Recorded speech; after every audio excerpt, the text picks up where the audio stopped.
त्र्यंबकेश्वर मंदिरातील सुरक्षा रक्षकांची मुजोरी पुन्हा एकदा समोर आली आहे।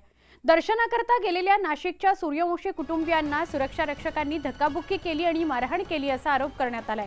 या प्रकरणी त्र्यंबकेश्वर पोलीस ठाण्यात तक्रारही दाखल करण्यात आली आहे। जिल्हा प्रशासनाने देखील या प्रकरणात कारवाई करण्याचा इशारा दिलेला आहे। मंदिर प्रशासनाने या प्रकरणी गंभीर दखल घेतली असून घटनेचा सगळा तपास करून कारवाई केली जाईल असं मंदिर प्रशासनाकडून सांगण्यात आलं। पुन्हा त्यांनी धडक दिली। हा चल हात लावला, काय करायचं म्हणे। बघ मग झालं, ते बाहेर दादा निघत नाही तर त्याच्या मागं लगेच तो निघाला बाहेरून, तिकून 4-5 गाड लगेच आलेत। मग मी या पोरांच्या हातात बेल फुल सगळ्यांजवळ दिलेलं होतं, ते काहीच नाही, तसंच हातात घेऊन आम्ही तसंच पळालो। त्यांनी येऊन डायरेक्ट मारायला सुरुवात केली। पाठीमागून कोणी मारलं मला कळलंच नाही आणि इकडून मारायला सुरुवात केली। इथे मला बरगड्यामध्ये 5-6 पंच मारले गेले जोरात। मी एकाला पकडतो तर दुसरे 2-3 जणांनी त्याला लगेच मारायला पण सुरुवात केली। बरं, समजा असं जर खरंच त्यांना चांगलं हे असेल तर त्यांनी तिथं लोटलं होतं, त्यानंतर बाहेर येऊन मारण्याचं म्हणजे कंप्लीट दादागिरी दाखवणं हाच त्यांचा विचार होता।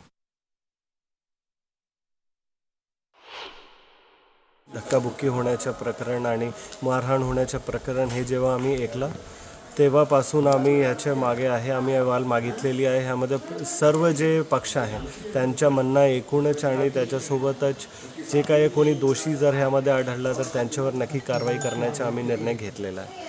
ह्यामध्ये आम्ही CCTV असो किंवा काही असो, प्रत्येक प्रकारचे ज्यांच्याकडे काही पुरावा असेल ते आम्हाला देऊ शकतात।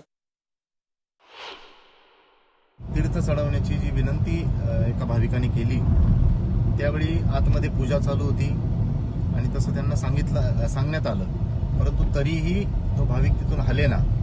त्यामुळे मंदिरातले कर्मचारी आणि भाविक यामध्ये थोडीशी बाचाबाची झाली।